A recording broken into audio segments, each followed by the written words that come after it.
Prezident Gurbanguly Berdimuhammedow 17 martda Qaragum Tehratynyň ekologiýa ýagdaýy bilen tanışyp, global pandemiýa aladalarynyň fonuna türkmençilikde çarwaçylyk ynançlary esasynda dermanlyk, goraýjy ýa-da bejerçi häsiýetlere diýip bilinen ösümliklere ýene bir gedek üns çekdi.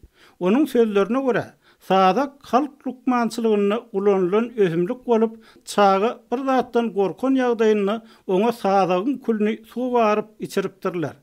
Sadak püri suw bilen garlyp, çagalara içirilenine içegelerdäki ýokunç keseller aýyrmaga ýardym edýär diýip, prezident sadak tüssesiniň adamyň nerw ulgamyny rahatlandyrmakda ul täsiriniň bardygyny hem sözüne goşýar.